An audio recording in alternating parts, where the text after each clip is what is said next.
Assalamualaikum dan selamat sejahtera anak-anak murid tingkatan 5 Rimba Barat. Okey, pertama sekali cikgu nak ucapkan terima kasih sebab kamu hadir dalam pengajaran pada hari ini, iaitu dengan melihat video ajaran daripada cikgu. Dan juga cikgu nak betul-betul minta maaf sebab cikgu perlu hadir satu meeting bersama dengan PPD, dan kebetulan waktu meeting tu sama dengan waktu kelas kamu. Jadi cikgu dah sediakan video untuk kamu belajar daripada video ini. Okey, sebelum cikgu nak mulakan pengajaran pada hari ini, cikgu nak tanya tentang satu permainan. Okey, kamu tahu tak tentang kad Happy Family?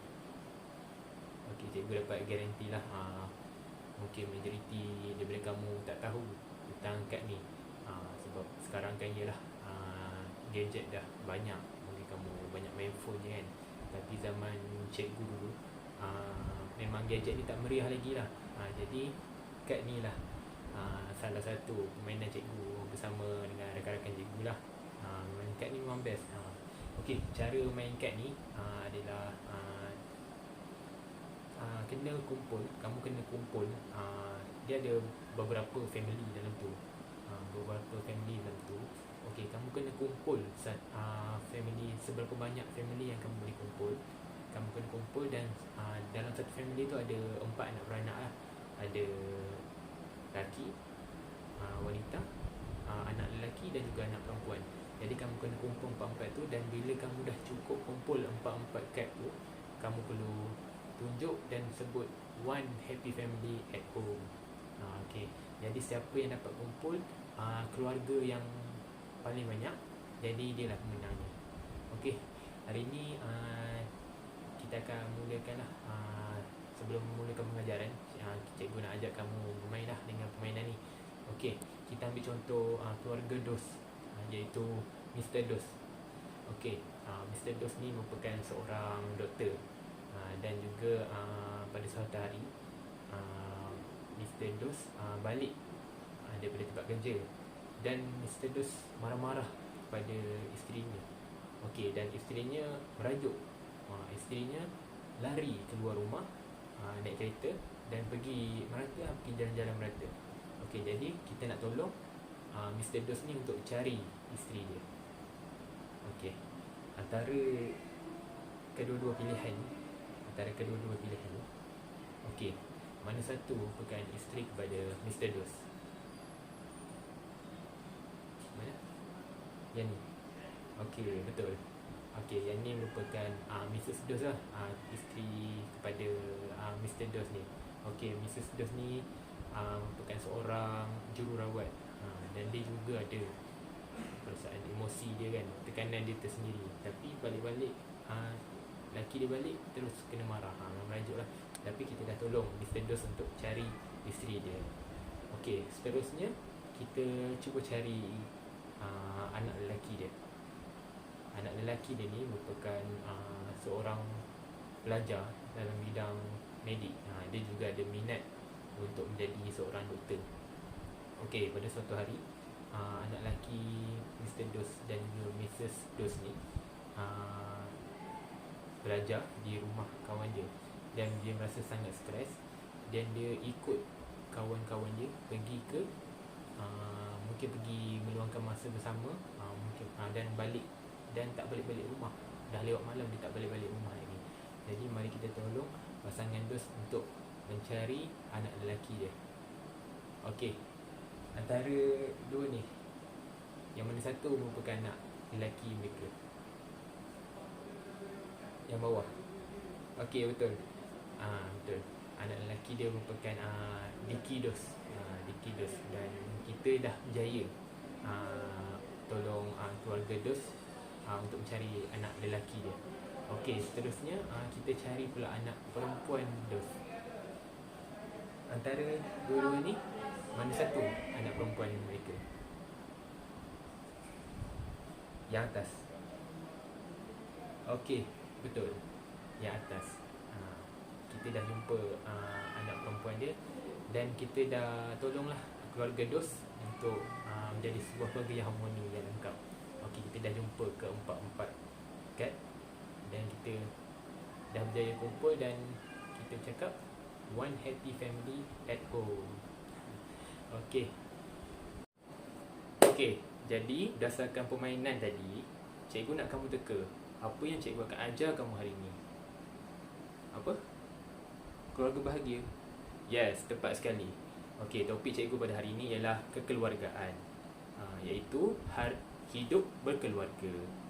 Okey, kamu kena betul-betul fokus dengan apa yang cikgu akan ajar hari ini, sebab kamu sekarang berperanan sebagai anak di dalam keluarga untuk menjamin kebahagiaan sesebuah keluarga. Nanti besar, kamu juga berperanan mungkin sebagai bapa, sebagai ibu, sebagai suami dan sebagai isteri. Jadi, macam mana kamu untuk mewujudkan kebahagiaan dalam sesebuah keluarga?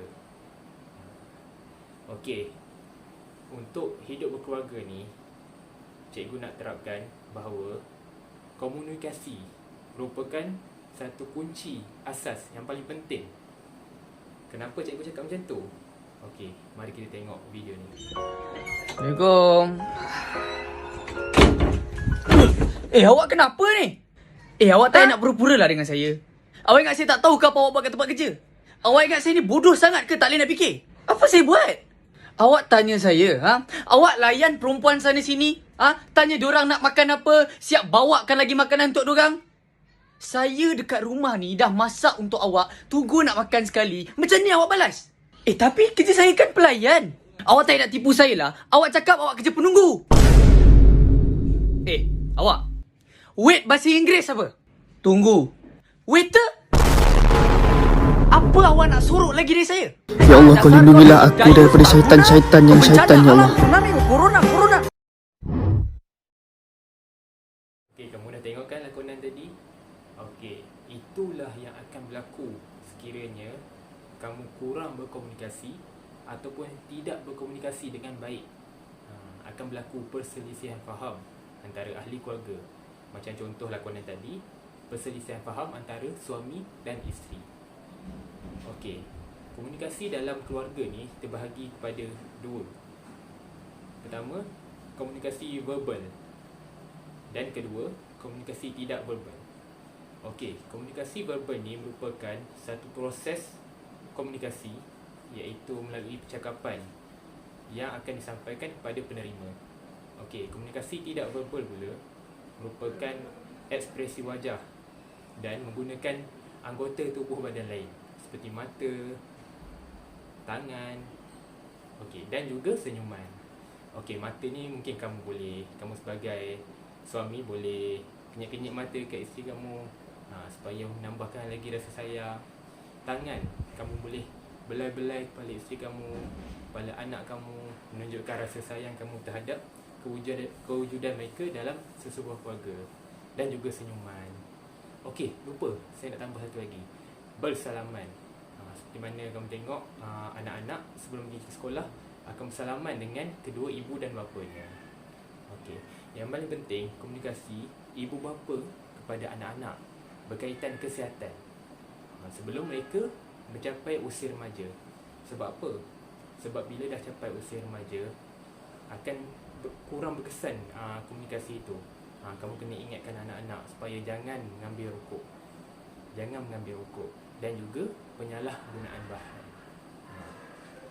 Seterusnya cikgu akan masuk pada kepentingan komunikasi dan juga masa berkualiti bersama keluarga. Komunikasi dalam keluarga ni sangat penting tau, untuk mewujudkan rasa kasih sayang antara keluarga dan juga sikap toleransi sesama keluarga. Kepentingan dia adalah melalui rekreasi. Yang pertama, melalui rekreasi. Aktiviti riadah dan rekreasi bukan sahaja dapat mengeluarkan peluh, menyihatkan tubuh badan, mengurangkan tekanan kerja, tetapi juga dapat meningkatkan atau memupuk kasih sayang antara keluarga. Yang kedua, mewujudkan masa berkualiti. Keluarga yang akrab akan meluangkan masa bersama-sama. Oleh itu, melalui masa yang diluangkan bersama-sama ini, mereka mendapat mewujudkan keceriaan di dalam keluarga.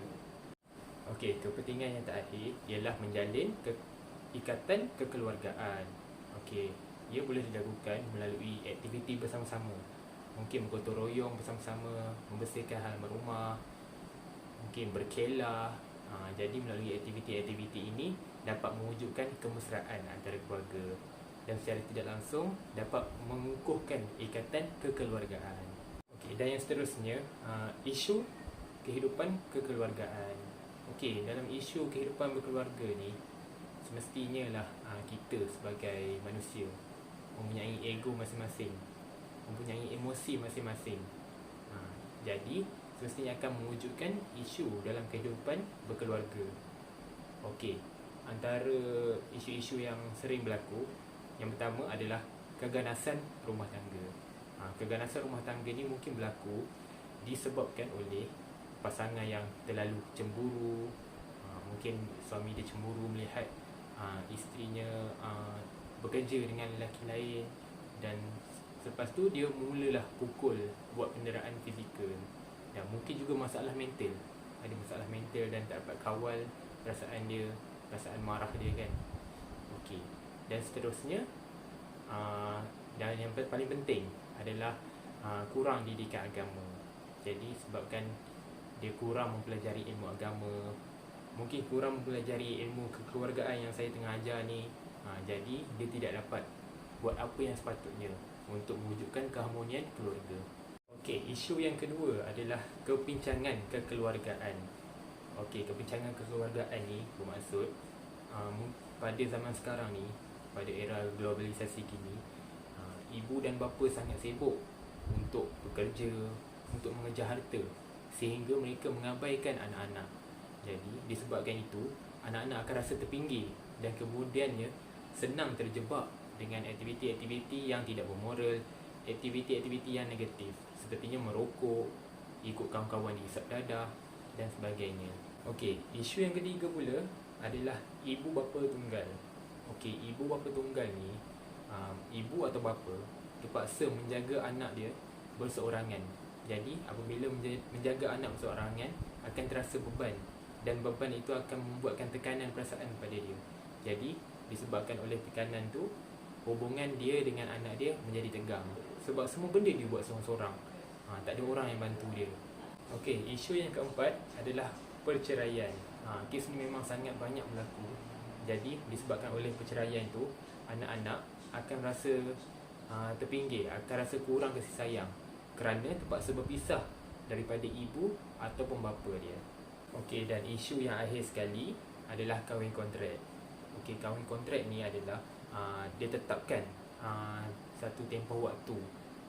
Mungkin contoh dia perlu kahwin, hanya bertahan masa 5 tahun saja kontrak dia.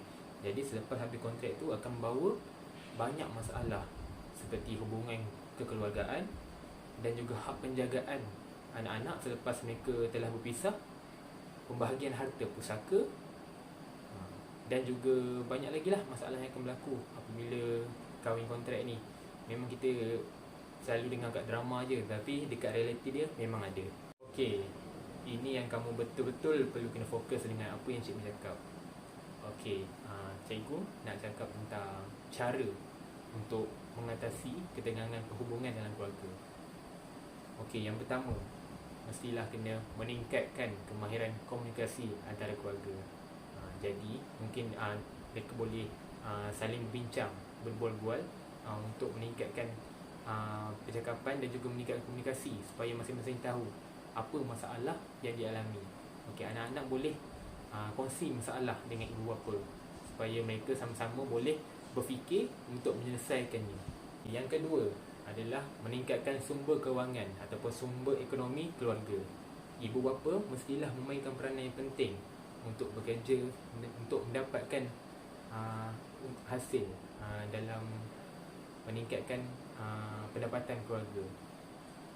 Selain itu, mereka juga perlu menasihati, mungkin menasihati anak-anak supaya tidak terlalu boros, menasihati pasangan sendiri untuk tidak terlalu boros, supaya boleh membuat tabungan apabila berlaku kecemasan.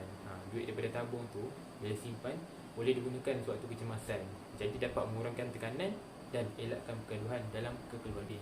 Cara untuk mengatasi yang ketiga adalah menjadi keluarga yang penyayang.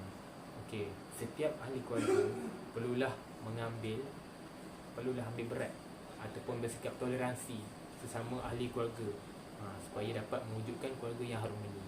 Selain itu, ahli keluarga juga perlu mendalami ilmu kekeluargaan supaya mereka menjalankan tanggungjawab berdasarkan peranan masing-masing untuk mewujudkan keluarga yang penuh kasih sayang. Okey, dan yang akhir sekali adalah mengutamakan pendidikan. Dalam hal ini, ibu bapa mengambil peranan penting untuk menyediakan peluang kepada anak-anak melanjutkan pelajaran kepada yang lebih tinggi, supaya dapat menjamin masa depan anak-anak. Okey, dan juga ibu bapa perlu menyediakan pendidikan agama, pendidikan moral supaya anak-anak sentiasa berada di landasan yang betul. Okey, itu yang cikgu sampaikan tadi. Cikgu harap kamu betul-betul fokus dengan apa yang cikgu ajar. Okey, kalau nak ikutkan, apabila kita kelas bersemuka, cikgu mesti nak maklum balas daripada kamu. Cikgu mesti nak tengok kamu betul-betul faham tak apa yang cikgu ajar. Jadi cikgu akan selalu buat aktiviti berkumpulan kan. Okey, jadi kali ni disebabkan cikgu pun terpaksa ajar melalui video, jadi cikgu nak kamu copy link yang cikgu akan tunjuk lepas ni. Kamu copy link dan kamu buat. Ini adalah menunjukkan latihan semasa kamu menonton video ni, latihan semasa pengajaran. Cikgu nak kamu senaraikan contoh aktiviti berkualiti bersama keluarga. Okey, untuk latihan yang semasa ni, cikgu nak by malam ni semua hantar dekat cikgu. Terpesona, aku terpesona memandang wajahmu yang Kamu dah buat belum aktiviti tadi? Jangan lupa cikgu nak by malam ni, okey? Cikgu bagi masa dah tu. Kalau tak, sepatutnya sekarang ni juga kamu kena siapkan. Tapi by malam ni cikgu nak tengok latihan semasa tu. Okey, cikgu rasa sampai sini saja. Memang sampai sini saja pengakhiran topik untuk hari ini. Okey, cikgu nak recap balik apa yang cikgu ajar. Okey, cikgu dah cakap tentang kepentingan komunikasi dalam sebuah keluarga, dan juga cikgu dah cerita pasal isu ataupun masalah yang berlaku dalam hidup berkeluarga. Cikgu tak nafikan memang majoriti semua dari kamu ada mengalami masalah ini, masalah dalam keluarga ni. Bezanya kecil dan besar saja. Cikgu sendiri ada mengalami salah satu daripada masalah dalam keluarga ni, isu yang berlaku dalam keluarga ni. Contohnya kepincangan keluarga. Waktu cikgu kecil dulu, ibu dan bapa cikgu merupakan tentera, bekerja sebagai tentera laut. Okey, jadi mereka dua tiada masa untuk meluangkan bersama anak-anak. Padahal waktu itu cikgu seorang je. Cikgu seorang je yang ada waktu tu. Adik cikgu pun belum ada lagi. Jadi mereka tak ada masa untuk cikgu lah. Mereka tak ada masa untuk cikgu, untuk meluangkan masa dengan cikgu. Balik pun malam, cikgu kan tidur awal malam. Nasib baiklah cikgu ada opah cikgu yang menjaga cikgu sepanjang ketiadaan mereka.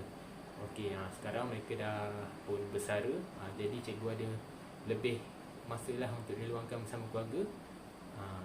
Lepas tu cikgu ada banyak masa untuk bersembang mereka, buat aktiviti bersama mereka. Tapi itulah, dah lambat lah. Cikgu dah besar sikit, baru dapat bersama-sama dengan keluarga. Jadi selepas tu cikgu ada ajar cara mengatasi masalah keluarga ni. Okey, jadi kamu kena ambil tibar lah daripada apa yang cikgu ajar ni, dan fokus dengan apa yang cikgu ajar ni. Macam mana kamu cara untuk mengatasi masalah yang berlaku dalam keluarga kamu, supaya dapat mewujudkan keluarga yang bahagia dan harmoni. Okey, sebelum cikgu tamatkan kelas pada hari ini, cikgu nak bagi latihan pengukuhan untuk mengesanlah kamu betul-betul fokus ataupun betul-betul belajar apa yang cikgu ajar pada hari ini. Jadi cikgu akan sertakan soalan-soalan tu bersama borang kehadiran. Borang kehadiran yang cikgu akan buat lah. Cikgu minta kamu untuk scan QR code yang cikgu akan paparkan selepas ni. Okey, kalau tak boleh scan QR code tu, mungkin kamu boleh copy link yang cikgu akan sediakan di bawah dia. Jadi untuk latihan pengukuhan tu, cikgu bagi masa dalam 3 hari. kamu kena hantar pada hari Isnin ni. Jumaat, Sabtu, Ahad. Pada hari Isnin ni lah, selewat-lewatnya kamu kena hantar latihan pengukuhan tu. Tapi latihan semasa tadi cikgu bagi masa sampai malam ni je. Cikgu nak tengok kamu betul hadir tak tengok video pengajaran cikgu hari ni. Okey, sekian, terima kasih. Itu saja daripada cikgu. Allahul Kafi Rabbunal Kafi Qasid